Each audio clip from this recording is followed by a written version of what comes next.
Hello, and everybody, and welcome to the latest edition of the Pulse with BP. I'm your host, Billy Parvatam. I'm pleased to be joined today by an distinguished guest. He is none other than Dave Sims, the voice of the Mariners, a television voice. He also co-hosts Basketball and Beyond with Coach Mike Krzyzewski. He's a multiple-time winner of the NSMA Washington State Sportscaster of the Year. He's done many things in his career. I'm pleased to be joined by him today. Mr. Sims, thank you so much for joining us. Billy P., what's happening? Dave, please. For sure. Well, thank you, Dave, so much for joining us. I want to start off with you are obviously a native of the Philadelphia area. You've done just about everything you can do in sports broadcasting, writing, as well as being on TV. When did you know you wanted to work in sports? I was in high school, and I was a pretty good baseball player. You know, I said, geez, I'm not going to get drafted or anything like that, but I can stay around. You know, I wish I could remember to this day. I've told this story before, but somebody told me, says, hey, you know, you're probably not going to get drafted, but you know what, you can still be in sports and you can cover sports and become a sports writer. And basically it took off from there, and probably sophomore, junior year, something like that. And, you know, and I moved on from there. Yeah. I want to, of course, go to what and I'm sure most people know you as the television voice of the Seattle Mariners. How did this opportunity come up with the Mariners? It's like anything, you know, there was an opening, and Rod Fairley, God rest his soul, just passed away not too long ago. Did a great job for a long time with the Mariners. He retired after the 06 season. I get a call right around Halloween, and it turned out it was a fella who I had met through my brother-in-law when they were both at Syracuse. They were both on radio, and at that time in the mid-'80s, I was doing WNBC radio, and I did some liners for him. And hey, how are you? So, you know, we said it was a connection. So now you flash forward, literally 20 years later, and he's, you know, the marketing director, Kevin Martinez, and now he's my boss. Anyway, he calls my brother-in-law and says, hey, man, we got an opening you ought to have Dave put in for it. And I said, no, I'm not going to do that. It's for color, and I do play-by-play. Long story short, I throw my tape in, beat out like 100 guys, and here I am getting ready to go into my 15th year. I have to ask you about this past season. I mean, you've done so much in your career. You've seen so much, but I'm sure you never imagined that you would have to broadcast a season like this in the middle of a worldwide pandemic. You couldn't travel with the team. You basically had to call games from your home stadium. I mean, how can you describe what it was like to call baseball games this past season? Well, it wasn't the greatest hardship in the world, but it was definitely different. I mean, the home games speak for themselves. The road games, it just took a little bit to get used to. You know, usually when you're doing TV, you're monitored down to the field and back and forth. You're constantly going back, following the director, he's following you. But here, you know, you can't anticipate. I'm looking like during a normal situation, I'm looking up to see who's moved over, you know, a couple of steps. But, you know, you can tell sometimes what pitch is coming. Watch the center fielder, shortstop, second baseman, and you're just anticipating, you know, with the winds blowing. You know, you got the sights, the sounds, the whole thing. You don't have that, and you're totally at the mercy of the director. And these guys do a great job. And I thought under extraordinary circumstances, and I wish I could name them all, but I know Jim Armentrout, our guy, I thought was fantastic. And I would say that pretty much the same for everybody around the industry. And so my setup was I had one big, fairly maybe close to 40-inch monitor, and they had like 9 camera feeds of all over the ballpark. And then I got, you know, I had my one monitor for my on-air reads because we were not handing out paper. So all the spot reads and all that kind of stuff. Then I got my program, I got my replay, I got a monitor, so Mike Blowers and I can see each other so we can interact. They can split screen it and everything. So, and the funniest thing was after some point in the first game, you know, pitch fouled straight back, and I went like that. I ducked and then I'm like, wait, they're not even here. What are you doing? And Mike said he did the same. Mike Blowers, my partner, said he did the same thing. So that was it. But I just hope that everything works out. I mean, right now, certainly as we record this, the numbers are spiking all over the country, and that's not a good sign. And hopefully that, you know, vaccine will be effective and they can distribute it and get it out, and maybe late season we can start having fans and maybe more fans in the stands. Obviously, it's tough enough to prep in a normal season, forget COVID, every day, you know, for a baseball game. How do you go about your prep process? I mean, how do you come up with stories every day to entertain your viewers? Real easy. The way I look at it, I'm prepping 24/7. I mean, 24/7, 365. And, you know, like I'll have, you know, I got at your fingertips. You've got ESPN, MLB Network, NFL Network. You got everything at your fingertips. You click or speak into your controller. So you got that. You got the internet, and then day of, I'm reading if we're playing the A's, I'm reading the San Francisco, Oakland papers, and then once I get to the ballpark, I go down and I'm working both clubhouses. And our manager usually speaks at 3:15, do 15 minutes with him and his media thing. Maybe I go over and get a couple specific things I'm looking for that I don't want anybody else to know about. And then I go through the clubhouse. Hey, what do you got? Hey, how are you? What do you got? And then I go over and do the same thing over in the opposing team dugout. And that was the biggest thing I missed more than anything. I mean, it was great. Man, it was great doing the games after, I live in New York City, and it was sitting on my butt I was exercising. I got back in great shape because there was nothing else to do. But it was, at one point I stayed inside for 42 consecutive days, or 44 consecutive days, which was nuts. So once baseball came back, man, it was a thrill. It was great to have. It was different. But you know what? And I didn't think we'd get to this season. I didn't think we'd finish it. And we did finish it and crowned the champion. So it was a successful year. You had a chance to cover one of the greatest baseball players of my generation, Ichiro Suzuki. I mean, you talk about his accomplishments both in the MLB and with Japan. I mean, just a consummate professional. What was it like to get to cover him? And do you have any, cool stories you might be able to share covering him? Well, I just remember one time I saw him. He says, "What's up, my nizzle?" And I was like, "Really?" He's a big hip hop guy, and he always was avant-garde with his clothes.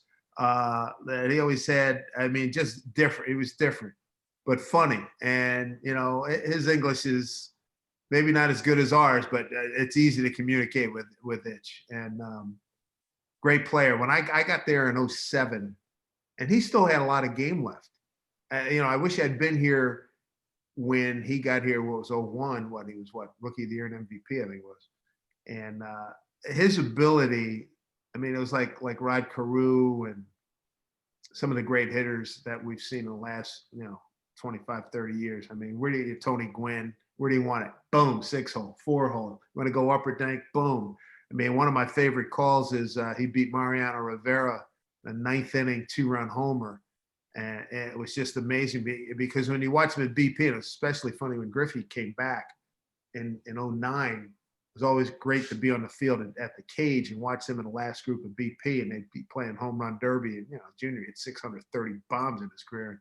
And it's matching him, how many you got? I got 5. Boom, boom, boom. I mean, it was just unbelievable. He's a great athlete. And even at, I don't know, he's got to be 47, 48 now.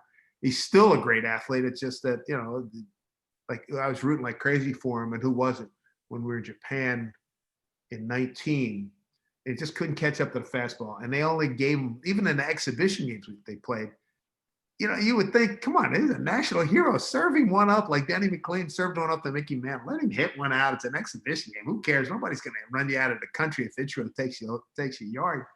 And I think he hit one ball, I think, and he almost legged it out. The place went nuts. I've never, you don't see that kind of adoration often. It was a thrill to be around him. You have had a really incredible 2012 season, I believe, and you could fact check me on this. You are the only person that I know of that has called 2 perfect games in the same season. You called Phil Humber's perfect game for the White Sox on national TV, and then you had a chance to call Felix Hernandez's perfect game. I mean, what was it like to be able to accomplish a piece of history, be on the call for 2 perfect games in the same season? Yeah, I'm not. I'd have to double check. I hear that all the time. The only guy, Mr. Scully has called a whole bunch of them, and it's certainly one of my broadcast heroes.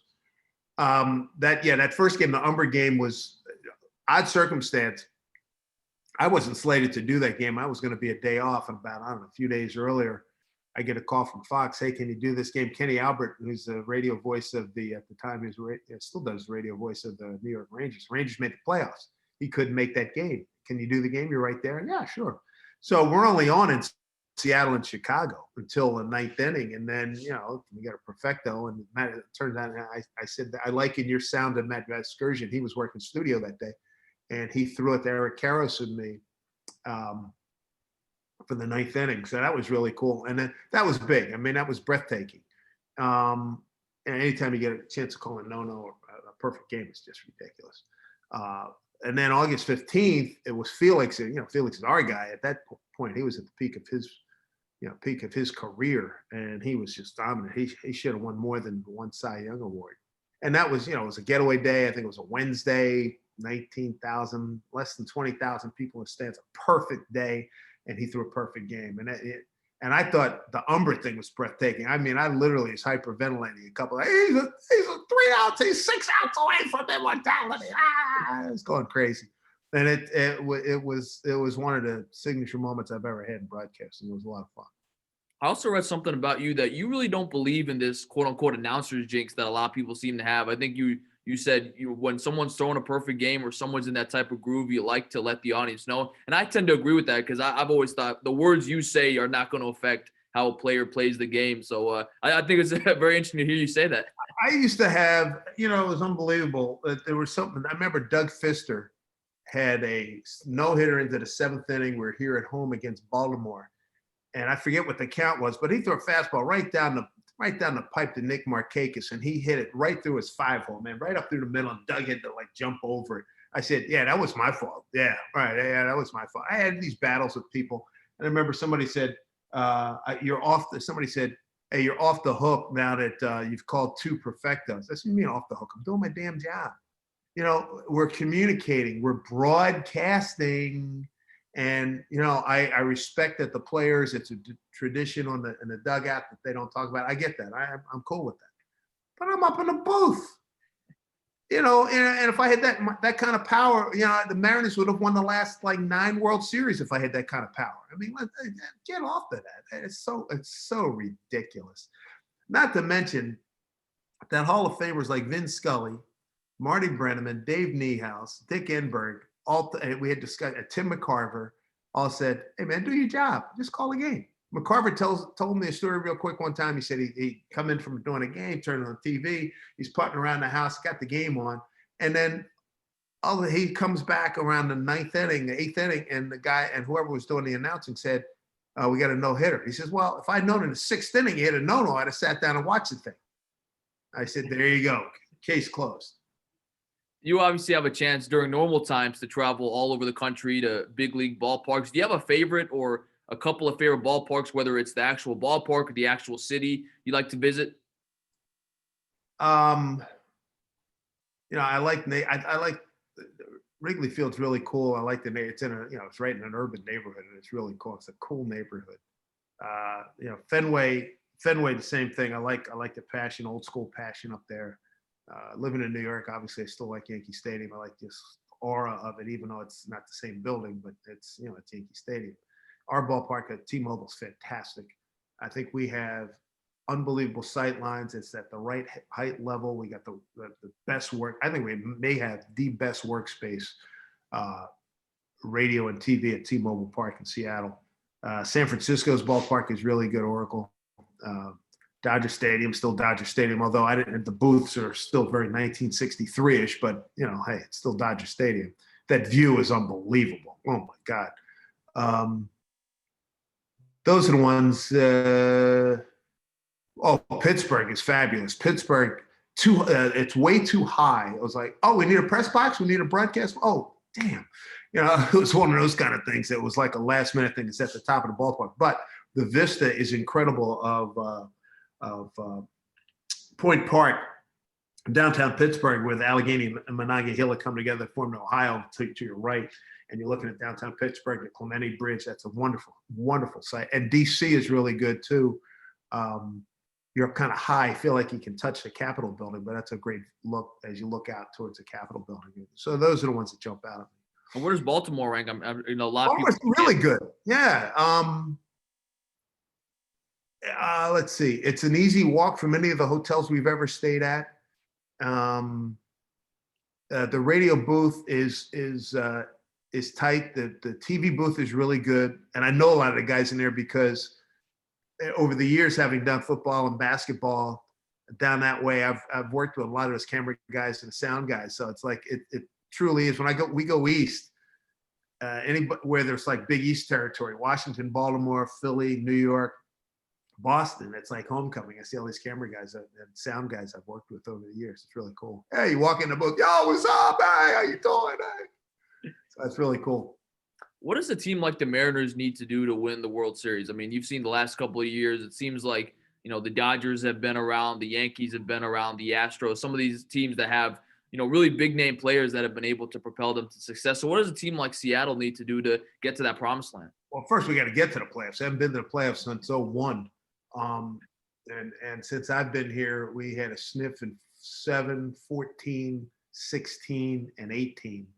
So we just got to get to the playoffs. And, Jerry DiPoto and John Stanton, our managing director, general partner, they crafted this rebuild. And you're hoping that a lot of guys mature quickly. We had some nice performances this year. Evan White at first base won a Gold Glove, had some home runs, strikes out a lot, but he was consistently among the leaders in hard hit balls. If you pay any attention to that kind of stuff, J.P. Crawford had a good year at shortstop, won a Gold Glove. Kyle Lewis, the Rookie of the Year. We've got Julio Rodriguez, Jarred Kelenic. One or both could make the club this year at some point. Maybe not right out of the gate, but at some point. And we've got pitching staff's not bad right now. Starting pitching's not bad. And we got about 3 starters on the way. Logan Gilbert, you got George Kirby, and there's like 2 other guys that they're talking about. I think the biggest thing right now is the bullpen was lousy, and they got to rebuild that. So, and I think that, Houston's going to come back to earth a little bit. The A's may lose a little bit if they lose Liam Hendricks, their closer. Angels still struggling, Rangers still struggling. So we got a chance to make a move in the division. It's good, has been a good division. I want to go to another sport. Something you're also well known for is the fact that you co-host Basketball Beyond with Coach Mike Krzyzewski. I mean, what is it like to do that radio show? And obviously work with a guy like Coach K, who is one of the most legendary coaches in the history of the sport. Yeah, I go back with him late 70s when I was a newspaper reporter at the Daily News in New York covering college hoops. He was in Army. And I always have fond memories. I tell a story about, we would have weekly luncheons during college hoop season. Basketball Writers Association, the Metropolitan Basketball Writers Association, have all the coaches in, and basically notes, quotes, anecdotes, fellowship, hey, and just to promote basketball. And this is pre-Big East. And, on given, I think, was it Tuesdays? I think it was Tuesdays. On a given Tuesday, we would have, listen to this roster of coaches: Bill Raftery, Jimmy Valvano, Tom Penders, who's going into the College Basketball Hall of Fame this year, Lou Carnesecca, PJ Carlissimo, Steve Lapis. I mean, and whoever was passing through, if somebody had a game in town that night, might stop over. And so many times, we'd be having laughs more than anything. You'd have to discipline yourself, because Raph would go into almost like a monologue and start ripping on people. And Mike was a real quiet guy, at Army, and he was sort of like, what? He was in Army, and Army's not noted for its basketball, but he turned him into a pretty good. He picked up where Bobby Knight had left off, and they were playing. They had a kid named Gary Winton, who was a power center. He was only about 6'5", but he was just rugged as all heck. I just remember Mike was real quiet and everything. And next thing I know, he's down at Duke, and next thing I know, he built this monster program, and he's a regular in the Final Four.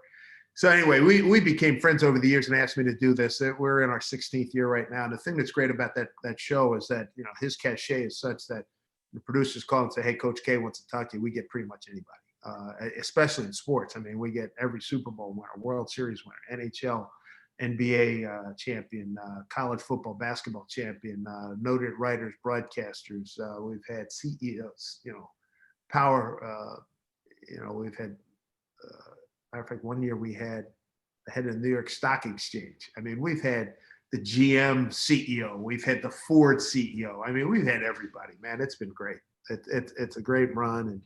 And we had Dave Roberts on a week after he won the World Series. So it's always a blast. And it's so funny when you listen to his coach peer group. Remember, we used to use it in the opening montage of the show. Dabo Sweeney, there was a cut of him saying, hey, this is a bucket list item now, with Coach K. And you get those kind of reactions all the time. So it's pretty cool.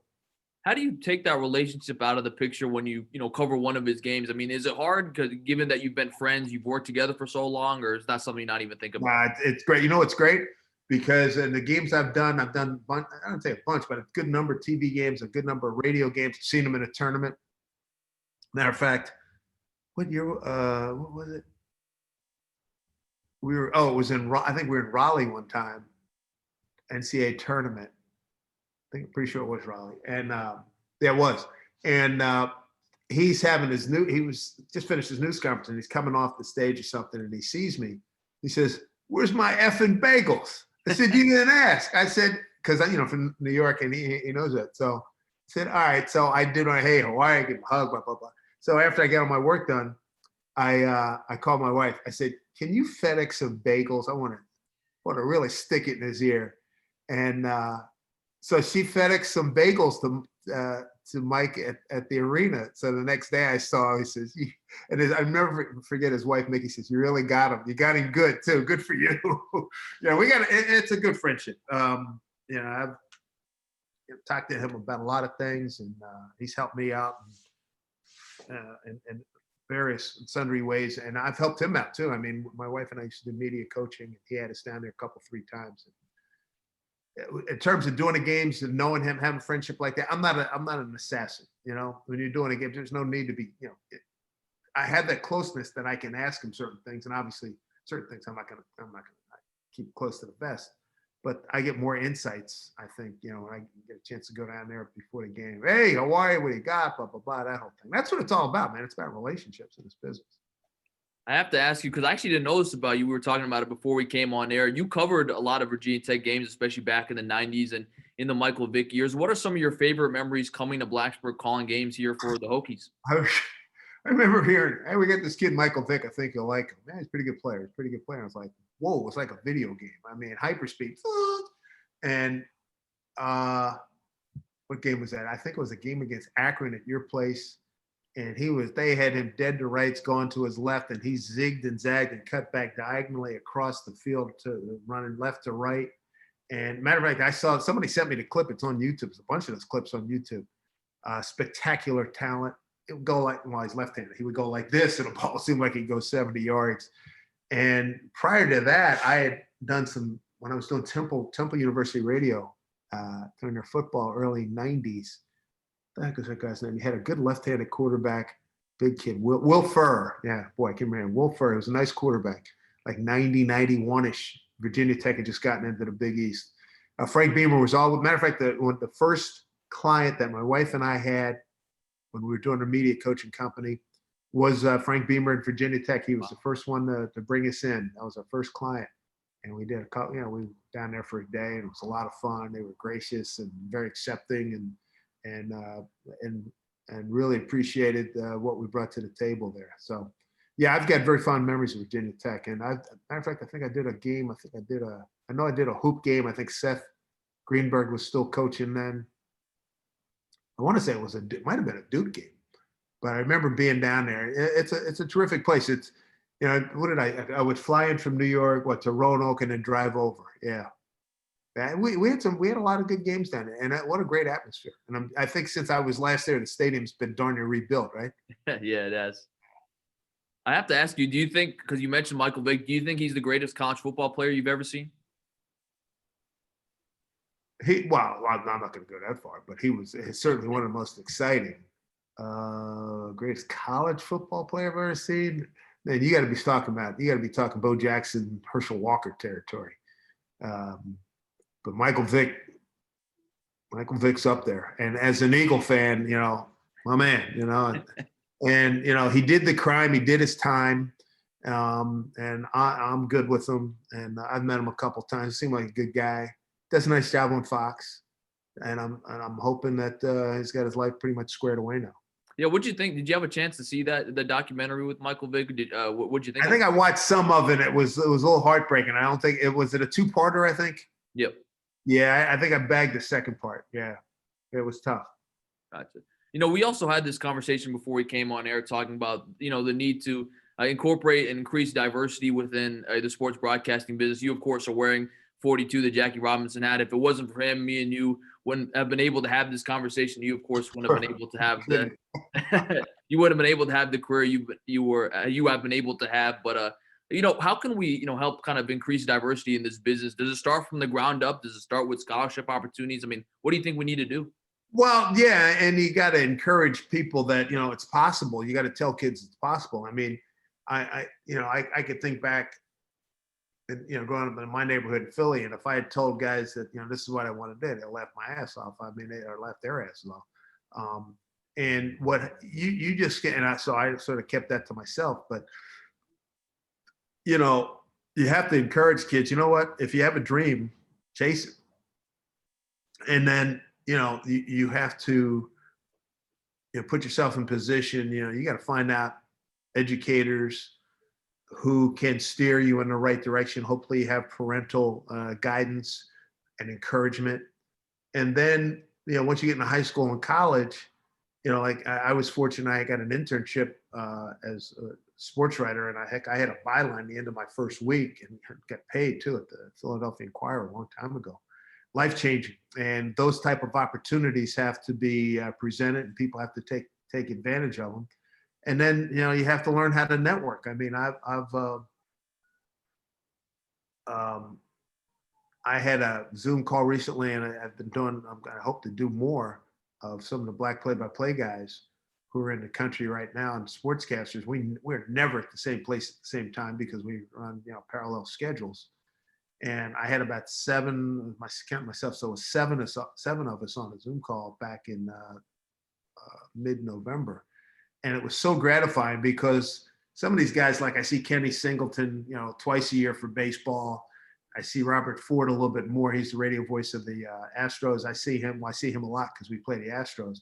But some of these other guys, like, once a year, hey, how are you? And it was nice to sit there and chop it up and talk. And so we're including some younger guys in who are just starting out in the business. That's my plan. And but you just got to encourage people. I know, like a dual thing for me. I'm trying to anything I can do to help get more young people of color into baseball as players, and then ditto into broadcasting. That it can be done, but you gotta be able to deal with the slings and arrows, the rejection that's going to come with it, the up and down of it. But if you love what you do and you're passionate, you're going to stick with it and hang with them, and hopefully put yourself in position to get hired. And I'm all for squared for more diversity. I mean, I think I was telling somebody yesterday, I think every place I've been the first or only black guy in that particular environment. And I mean, it almost doesn't even faze me now. It hasn't really fazed me, but I'm certainly aware of it. You walk in and say, damn, there's nobody in here that looks like me. Not even close. Jeez. And you can let that really be up. That can really screw with your mind if you let it. But you don't. And I've been lucky, good family support system over the years, and I've been fortunate to work with a lot of good people too. So that's been very helpful. Was there someone when you were growing up that looked like you, whether it was a sports broadcaster, sports writer, that you looked up to? I mean, at that time, I was so baseball and football crazy, and basketball. Those were my three main sports, and I looked up to those guys. And I eventually got to meet Will Chamberlain, interview him, and Bill Russell and Kareem and all those guys. But the first guy I saw that did sports, Bill White, great baseball player with the Giants and the Cardinals and the Phillies. And then when he retired, he went into broadcasting. He was the first guy I remember, first black former athlete. I think Charlie Neal might have been the first black sportscaster, who was a career guy to do sports. And I was like, whoa, wow, who's this guy? He's good. And Charlie's older than I am, and he's still working. And so, now and over the years now, I'm hearing from guys who are growing up, guys your age, maybe a little bit older, are like, I've been that guy for them, which is pretty amazing. Me, Kurt Menefee, JB, Greg Gumbel, Bryant Gumbel. I mean, it's not a particularly huge list, but I think we've all, we've all done our piece to help bring other people along and inspire people too. What's your advice to young broadcasters who are trying to get into the business, chasing their dreams? How can they get reps during this pandemic? Of course, we've never dealt with something like this before. What's your advice to those guys as we try to navigate this whole situation? Best friend you got. Practice. I mean, that's and then right now it's not a real good time to be job hunting. But I mean, again, get practice. There's no games to call. When a game comes on TV, mute it, call it.